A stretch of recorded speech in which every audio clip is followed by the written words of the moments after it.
dream, my career, the music thing, because I love it for one. But two, what that's allowed me to do is that's allowed me to sort of have options as far as like when I get really tired of being on the road.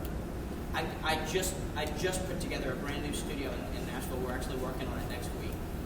Just a little mini, just a room. It's not a big deal, but it's something I'm excited about. So I can get off the road with a couple of days off. I can go to the studio, get in a totally different headspace.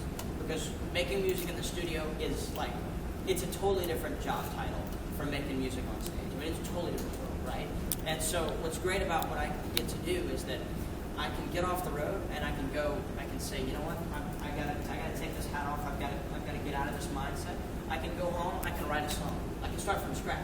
And it's a totally different world for me. And then I can go to the studio, and that's a totally different thing for me. So really my hobbies are really just sort of other ends of music. You know what I mean? So it's not like I'm all music all the time. I mean, I am, but it's like it's different things. It's a different, it's as if, if you're on a sports team, it's as if you would have a place, in the game, and then you'd have a place out of the game, sort of prepping for a game, but from another standpoint, right? That's weird, but that's how I am. But I do have a couple other, little mini things I like to do, I guess. I spend a lot of time, well, I try, doing some like independent videography type stuff. I used to make little independent movies and stuff. I found a way to channel that through my little weekly videos, which aren't exactly weekly, but there is one going up today, I just want to say.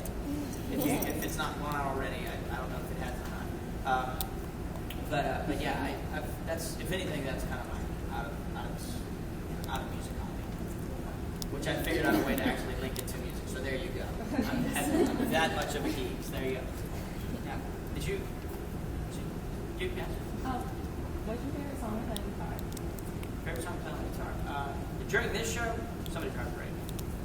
Have you seen the show before? Yeah. Yeah, so you know why. Yeah, exactly.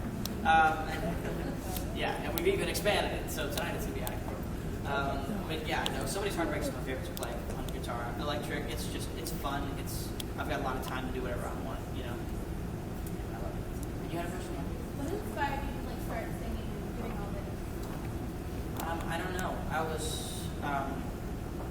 was 2 or 3, so it was kind of, I don't know. Nobody in my family was musical. I didn't really have anybody pushing music in front of me.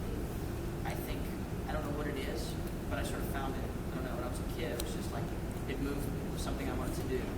I don't know what. I don't know. I wish I did. I really do. I wish I did. But I know that since I can remember, since I could talk, since I could walk, I've had an obsession with music. And just anytime there's music, I'm happy. It doesn't matter what kind. As long as there's some sort of music in my life, I'm happy. I don't know. I wish I did. Yes? How was it going on Taylor Swift? Awesome. It was wicked. She is so cool. That tour was a blast. It was cold hard training. It was like, that was my first ever arena tour.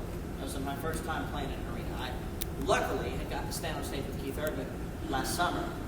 That's actually how I reacted. But I got to go hang out with him at one of his shows, and we've known each other for a while. But he invited me out to a show. We were both out on the road in the same city, same time. So he invited me out to sound check. We hung out, and then all of a sudden at dinner, he was like, "Hey, do you know a song called Better Life?" I was like, "Do I know a song called Better Life?" It was funny. It was right before that. He was like, "So what did you listen to growing up?" And I looked at my manager, and kind of like, "Well, this is gonna be awkward." and I looked back at him and was like, "Keith, it was you." But yeah, no, I got to go stand on stage with him. So what I'm getting to is that I got to see what it was like to be on stage in front of an arena, but there was nothing that could prepare you for doing your own show. And luckily, it was great.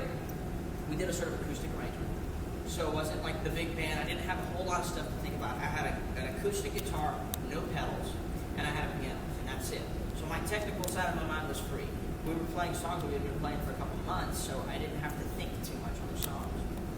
There were songs I've been playing for 3 and 4 years, and then and let's face it, the crowds were the best in the world. She has the best fans in the world. Her shows are fantastic. So it was a great training experience for me, but it was a blast. Yes. Yes.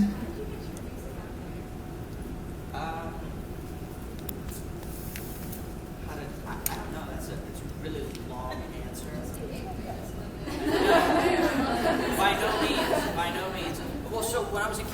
I started sitting there with this band. That, you know, in Louisiana we have this sort of mini music scene, right?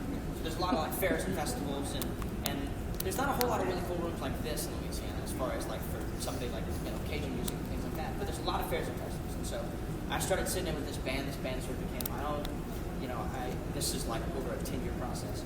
I started songwriting. I started making my own demos. Started putting out my own songs on albums that I was just independent albums that I was doing. You know, and I've played 30 to 60 tour dates a year since I was 6 or 7. You know, just in Louisiana, around Louisiana, places you've never heard of. But we had our regular festival circuit. We had our regular festivals. I've played them all the time. I actually haven't been back to any of them in way too long. But yeah, just kind of doing that for a long time. Meeting as many people as I could. Yeah, it really did. I was 7 at that point. I'm 20 now, so 6 when I started fronting the band. I have a silly question. Okay. Did you receive any injuries from the guitar picks that they threw at you at New Jersey? I didn't receive. So the last night of the Flats tour, on the last night of any tour, when you're opening for somebody, the headliner typically plays pranks on them. I will say, the Flats tour did not get as nearly as bad as I thought it would. Thank heavens. But they did get us pretty good. They did. If you see any pictures online, let me explain. If you see any pictures online of me on stage, there's a bunch of Barbie dolls in the background. I promise, I didn't put them there. We had this timed out intro for that tour. It was a totally different intro, totally different set. And we walk out, like right at the last minute, everybody hits pedals and we start playing. Well, we hit pedals and there's Barbie dolls all over. And then I look around, there's Barbie dolls all over. They're all over my amps, they're all over everybody. And everybody on stage is just busting out laughing. Because, and then the people in the front saw the whole thing. They knew that it wasn't us. So, and then they started, then this guy, one of the production manager kept walking across the top road, get your popcorn, in the middle of the show. And then let's see.